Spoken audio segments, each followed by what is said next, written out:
Hi all, this is Sudhanvo.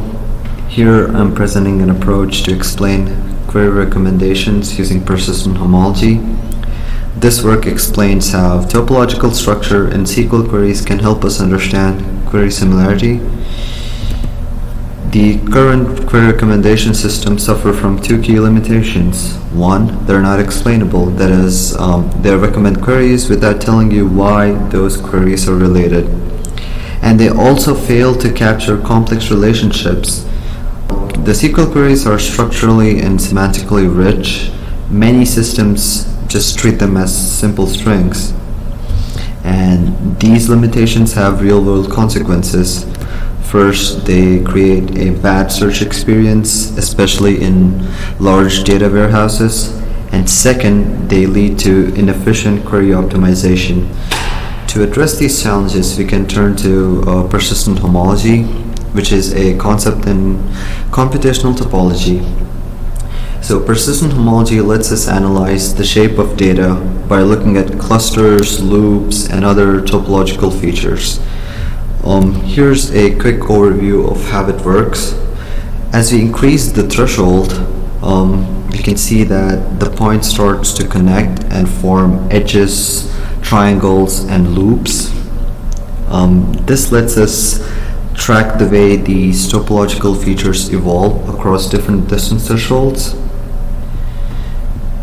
To compute this, we use Hole, which is a library for machine learning interpretability.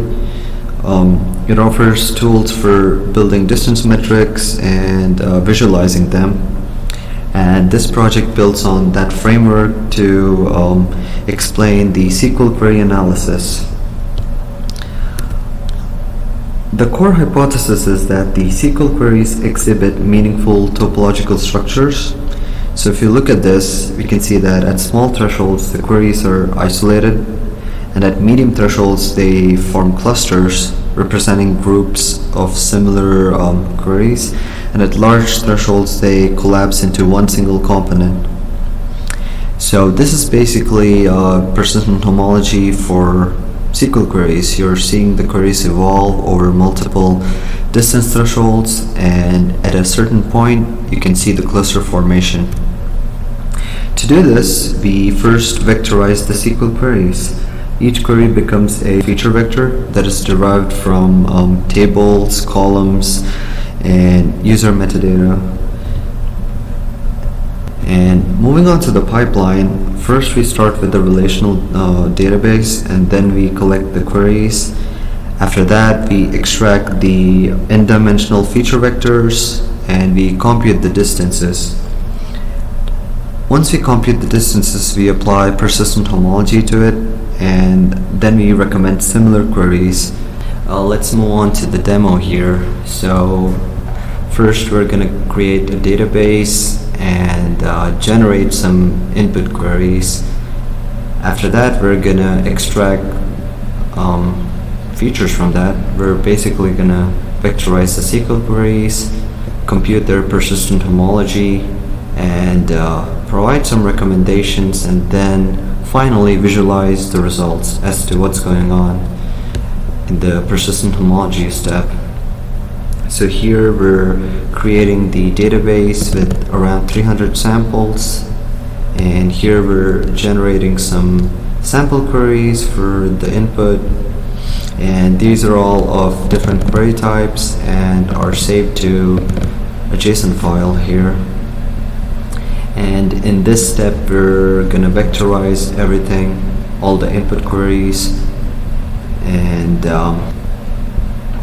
and after that, we're going to perform persistent homology on that using Euclidean cosine and Mahalanobis distance metric.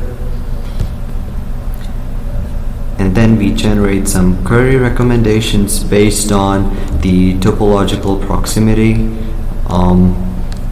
We have top case similar queries based off of that, and we're going to visualize them over here. Now we're going to view the recommendations. So with respect to this query here, these queries were deemed to be most similar because again, you're selecting certain species of penguins, and all these queries do the same. And we can look at the persistence diagram for different metrics here. The best part is when you look at the clusters down here.